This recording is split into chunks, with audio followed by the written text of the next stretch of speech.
Petualangan pun berlanjut. Di Desa Paspan, Kecamatan Blagah, saya mencoba berburu sarang tawon endas. Ini pohonnya. Ini kita udah sampai di lokasi di mana ada sarang tawonnya. Di pohon ini tinggi sekali, Pak. Ini 20 meter ada kali ya, Pak? 20 meter tingginya dan Pak Toto harus memanjat.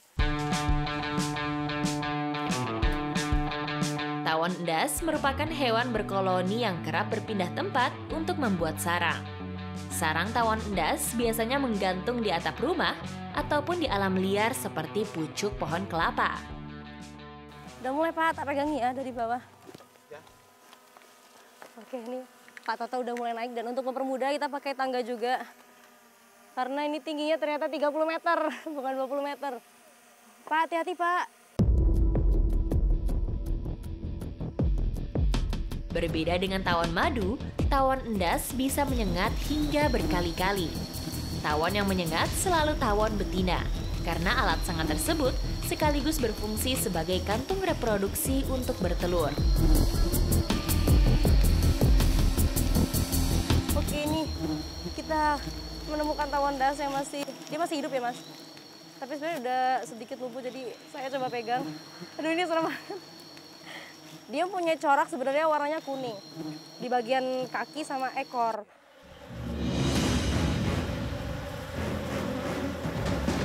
Tawon ini memang merupakan tawon predator dan berbahaya bagi manusia. Meski sangat agresif, tawon endas tidak pernah menyerang duluan. Tawon endas baru akan menyerang jika sarangnya diganggu seperti ini.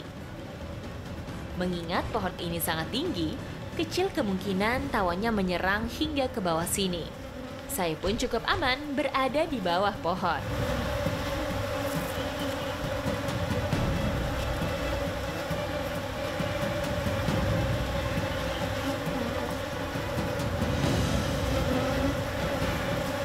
Pak, aman, Pak, ini, Pak.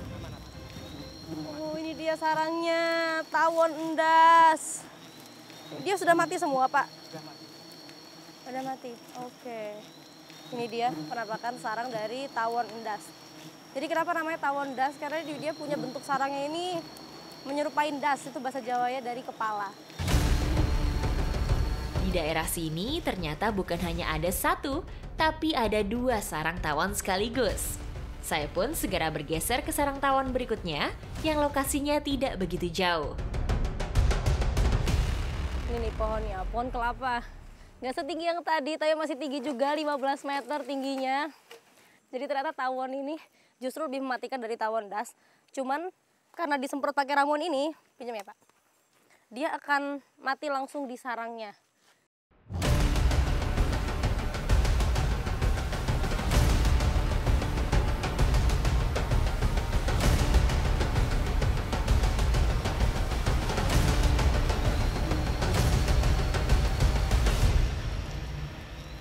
Semprotan racun gadung ke dalam sarangnya ini seketika membuat puluhan ekor tawon Jepang jatuh ke tanah.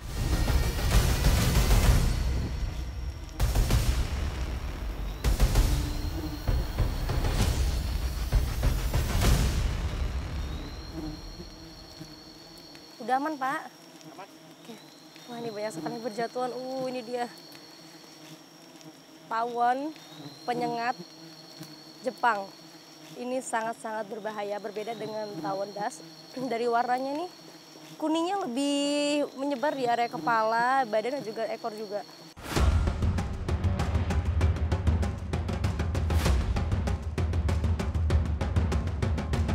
Oke, Pak Toto naik lagi mengambil sarang tawonnya karena emang harus tunggu 30 menit sampai benar-benar mati dan hilang baru aman.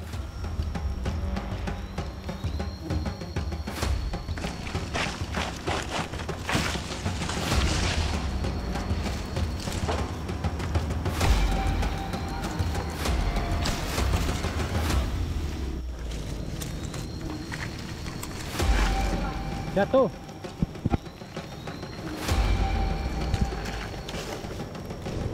Sayangnya, sarang tawon Jepang yang saya buru ini keburu hancur karena terjatuh ke tanah. Pak, jatuh ya sarangnya? Ini semua udah? Oh, ini dia sarang tawonnya. Ternyata kecil ya, Pak? Kecil. Tapi tak mengapa, satu buah sarang tawon endas saja sudah cukup untuk saya olah menjadi hidangan yang nikmat.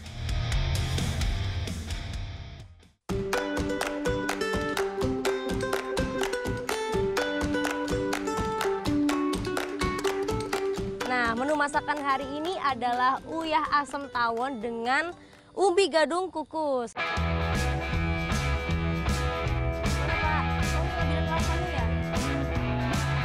Tawon yang digunakan adalah bagian larvanya.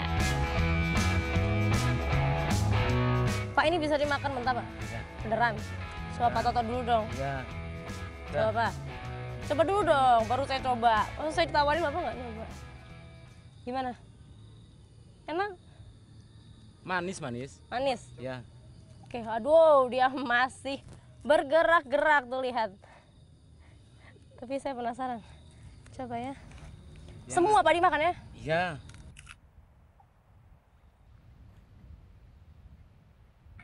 Manis. Oh iya. Iya manis. Ada asam-asamnya. Iya. Not bad ya. Selanjutnya, giliran larvanya yang dimasukkan ke dalam kuah.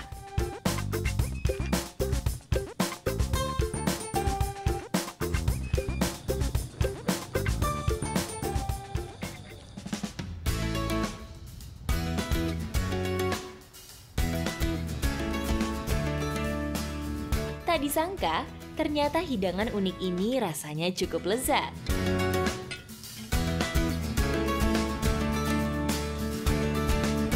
Kalau udah dimasak gini ternyata larvanya ini lebih plain, tapi tetap ada aftertaste-nya itu ada asam-asamnya gitu ya Pak. Makanya namanya uyah asem, ada rasa gurih, asin, dan juga asem.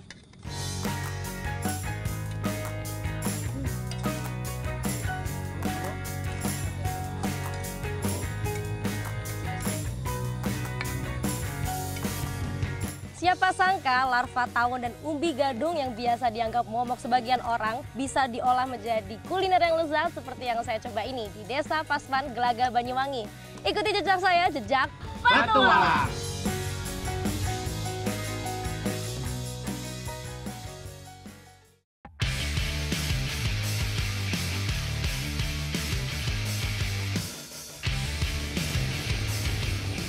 Gunung Bromo telah dikenal luas sebagai sebuah ikon alam Jawa Timur yang menakjubkan.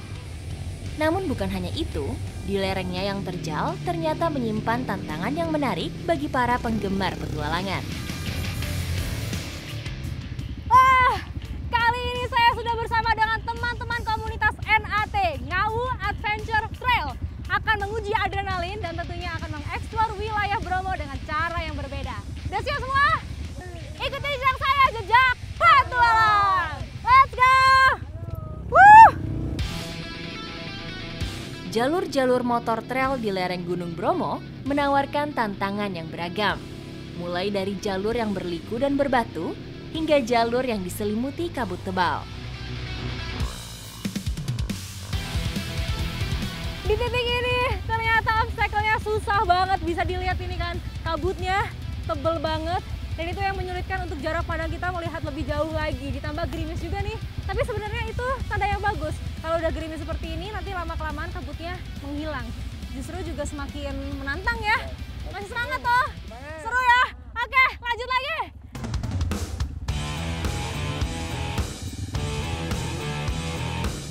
Dalam kondisi ini, navigasi kami menjadi lebih rumit dan membutuhkan konsentrasi ekstra. Maka, penting untuk fokus sepenuhnya pada lajur dan mempertahankan jarak aman dengan pengendara lain. Kami pun harus mengurangi kecepatan untuk memberikan waktu reaksi dalam situasi darurat. Setelah melewati kabut, tantangan berikutnya muncul dalam bentuk medan yang terjal. Jalur-jalur ini memerlukan keterampilan mengemudi yang tinggi dan ketahanan fisik yang kuat.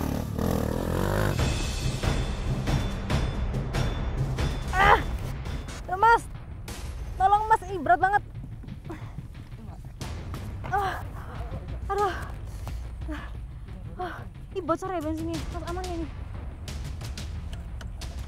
Aduh. Ini tadi kabutnya makin tebal. Terus saya ragu untuk naik ke sini. Alhasil ban saya slip, stuck di sini dan saya jatuh. Aduh, sakit banget. Ya, tadi saya, wah gimana sih Mas? Ini medannya apa namanya? Ini jadi kalau kayak gini namanya medannya ngerem Kak. Jadi kalau kayak gini tuh harusnya yang pede bawa motornya. Juga pede buka gas juga, nggak usah ragu-ragu. Ya bener kan tadi saya pede, harusnya nanjak tapi saya kayak kurang gitu gasnya. Oke, tapi di depan masih ada lagi ya yang lebih ekstrim? Masih ada lagi? Ada lagi yang Oke. Ini emang resikonya ya, olahraga ekstrim emang seperti ini, tapi saya tetap semangat. Kita lanjut lagi ya Mas. gas. Gas!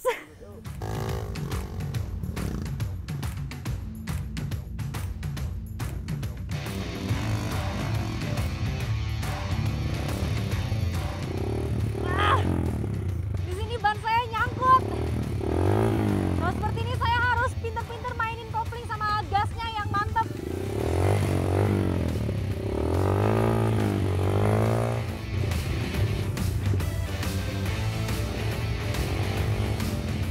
Mas Gana, tolong bantu Mas.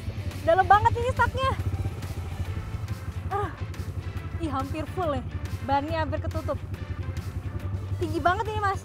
Bisa nggak? Oke.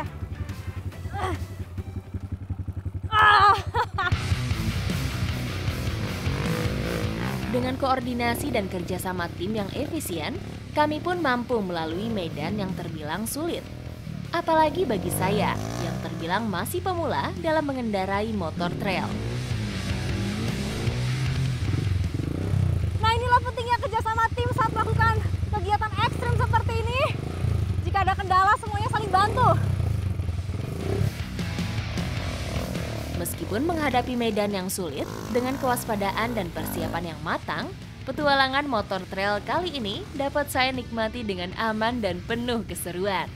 Apalagi keindahan alam lereng Bromo yang memukau menjadi pelengkap bagi setiap usaha kami saat menaklukkan jalurnya. Setelah ini, saya akan melanjutkan perjalanan saya di lereng Gunung Bromo untuk mengenal lebih dekat kekayaan alam hayatinya.